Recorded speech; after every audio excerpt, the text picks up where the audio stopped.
ইরাকের কাজের ভিসা, ইরাকে কি কি ভিসা রয়েছে এবং ইরাকের ভিসা কি চালু নাকি বন্ধ, এই বিষয়ে আজকে আপনাদের কাছে বিস্তারিত কিছু সত্য তথ্য উপস্থাপন করব। আসসালামু আলাইকুম, আমি মোহাম্মদ মেহেদী হাসান। যে যেখান থেকে আমার ভিডিওটি দেখছেন সবাইকে ব্যাপারী মেহেদী অফিসিয়াল চ্যানেলের পক্ষ থেকে স্বাগতম। তো বিষয়টা হচ্ছে কি, আমরা কিন্তু একটি দেশের ব্যাপার আমরা সবাই সচরাচর দেখতে পাচ্ছি, বর্তমানে সোশ্যাল মিডিয়াতে প্রচুর র্যাঙ্কিংয়ে আছে। এটা কি আপনার ইরাকের ভিসা, ঠিক আছে। স্বল্প টাকায় অল্প সময়ে ইরাকে যেতে পারবেন, ঠিক আছে। ইরাকে হাজার হাজার টাকা বেতন, লক্ষ লক্ষ টাকা কামাতে পারবেন, ইরাকের থেকে যে কোনো সময় ইউরোপ যাইতে পারবেন। তো ভাই, এই যে কথাগুলো, এগুলাকে আদৌ কি সত্য কিনা, ইরাকে কি যাওয়া যায় কিনা বাংলাদেশ থেকে বৈধভাবে, তো এই বিষয়ে আজকে কিছু খুঁটিনাটি তথ্য আপনাদের মাঝে উপস্থাপন করব। তো বিষয়টা হচ্ছে কি ভাই, ইরাকে যে ভিসা, ইরাকের ভিসা কিন্তু দুইটি ক্যাটাগরির। একটি হচ্ছে আপনার জিয়ারত ভিসা, আর একটি হচ্ছে আপনার মাল্টিপল ভিসা। মাল্টিপল ভিসাটার মেয়াদ থাকে 1 বছর, আর জিয়ারত ভিসার সেটার মেয়াদ 15 দিন, 20 দিন, 1 মাস, সর্বোচ্চ 3 মাস, ট্যুরিস্ট ভিসার মতো। এই যে জিয়ারত ভিসা বলেন, এই জিয়ারত ভিসাটা কত দিন পর্যন্ত খোলা ছিল বা কবে বন্ধ হয়েছে না এখন চালু আছে, এই বিষয়টা আপনাদেরকে প্রথমে বলি। বিষয়টা হচ্ছে কি, জিয়ারত ভিসাটা কি, জিয়ারত ভিসাটা হচ্ছে কি, ওই দেশে হাসান হোসেনের মাজার আছে, কারবালা আছে।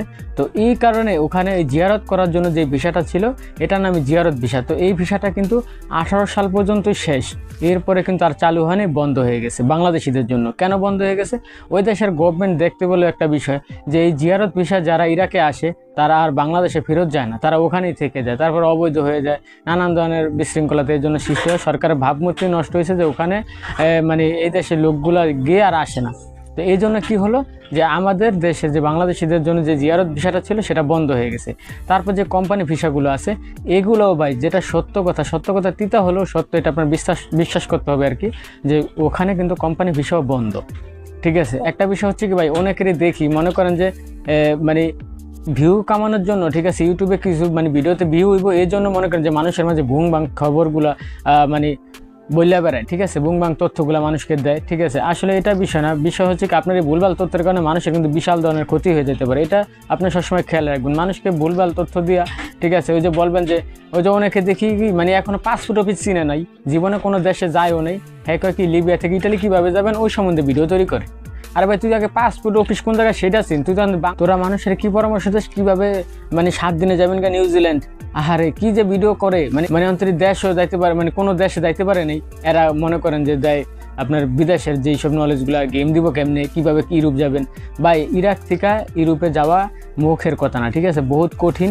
অনেকে কিন্তু এই প্রলোভন দেখায়। আর আজকে আপনাদেরকে একটি আমার কথার কতটুকু প্রমাণ, যে ইরাকের ভিসা সম্বন্ধে আমি যে কথা বললাম, হ্যাঁ ইরাকে কিন্তু তবু আমাদের দেশের কিছু দালালরা ইরাকে, আর যে বলবেন যে 18 সালের পরে তো কত লোক ইরাকে গেল, কীভাবে গেছে ভাই? ওই যে গেছে, এখান থেকে দুবাই ভিসা করছে, দুবাইতে গেছে, দুবাই থেকে তারপর তারা ওখানে কাউকে ফ্লাইটে নিছে ইরাকে, কাউকে আবার কি করছে আপনার ওখান থেকে ইরানে নিচে বাই রোডে, ইরান থেকে বর্ডার ক্রস করে ইরাকে ঢুকাইছে, ঠিক আছে। যদি আমার কথা বিশ্বাস না করেন, ইরাকে থাকা যদি আপনাদের কোনো লোক থাকে, তাদের কাছে আপনারা জিজ্ঞাসা করতে পারেন। এই নিয়মেই কিন্তু ইরাকের লোকগুলা ঢুকানো হয়েছে।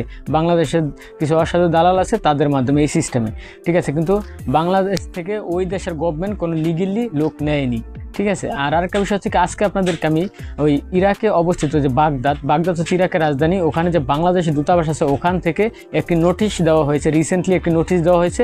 এই নোটিশটি আপনাদেরকে পড়ে শোনাবো এবং দেখাবো। অবশ্যই আপনারা স্ক্রিনটা ফলো করেন, তাহলে আপনারাও দেখতে পারবেন এবং পড়তে পারবেন। বাংলাদেশ দূতাবাস, বাগদাদ, ইরাক। বিজ্ঞপ্তি: এত দ্বারা ইরাক প্রবাসী অভিবাসন প্রত্যাশী বাংলাদেশি নাগরিকদের অবগতির জন্য জানানো যাচ্ছে যে ইদানিং লক্ষ্য করা যাচ্ছে বিভিন্ন দালাল চক্র ইরাকে তাদের অনুসারী প্রবাসী বাংলাদেশিদেরকে দিয়ে ইরাকে অবস্থানরত প্রবাসীদেরকে, তাদের আত্মীয়স্বজন বা পাড়া প্রতিবেশীদেরকে অধিক বেতন ও সুযোগ সুবিধার প্রলোভন দেখিয়ে অবৈধ পথে ইরাকে আসার জন্য উদ্যত করছে। উক্ত প্রলোভনে উদ্যত হয়ে অনেকে ইতিমধ্যে তাদের সর্বস্ব বিক্রি করে এদেশে অনুপ্রবেশ করে পুলিশের হাতে আটক হয়েছেন। সেই প্রেক্ষাপটে এই ধরনের প্রলোভনে আকৃষ্ট না হওয়ার জন্য সকলকে অনুরোধ করা যাচ্ছে। বিষয়টা এবার বুঝছেন? আপনারা যদি তবু আমার কথা বিশ্বাস না হয়, আপনারা বাংলাদেশ দূতাবাস ইরাক লেখা আপনারা গুগলে সার্চ দেন, তাদের পেজ আছে, ফেসবুক পেজ আছে, সব আছে।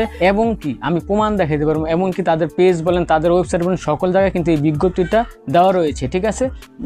ইরাকের ভিসা আপনার বৈধভাবে, ইরাকের ভিসা বন্ধ। যদি আপনার কেউ পাঠায়, 22 তাহলে বোঝেন ওই যে 9 6 15, ঠিক আছে, গভর্নমেন্ট টু গভর্নমেন্ট সিস্টেমে পাঠাইবো না, তারা ওই চুক্তিতে পাঠাইবো না, তারা হলে মনে করেন পাই টু চুক্তিতে পাঠাইবো, ঠিক আছে, এটা বুঝ জানেন আর কি। তবু অনেক সময় দেখি অনেক এজেন্সিরা বলে তাদের কাছে নাকি অফার লেটার আইসে, মানে ডেলিগেট কৃতক, ঠিক আছে, ইন্টারভিউ দিয়ে তাদের মাধ্যমে যাবে, তারা কিভাবে লোক পাঠাবে ভাই তারা জানে, এই বিষয়ে আমার জানা নেই। কিন্তু আমার কথা হচ্ছে যেহেতু বাংলাদেশ দূতাবাস থেকেই নিউজটা দিয়েছে, তার মানে ওখানটা আমি মনে করি আপনার জন্য না যাওয়াই উত্তম। তবু আপনার ইচ্ছা, আপনার জীবন, আপনার লাইফ, আপনার ইচ্ছা স্বাধীনতা, তো এটাই আর কি, ঠিক আছে। তো দর্শক, আজকের মতো এই পর্যন্ত, সবাই ভালো থাকেন, সুস্থ থাকেন, আল্লাহ হাফেজ।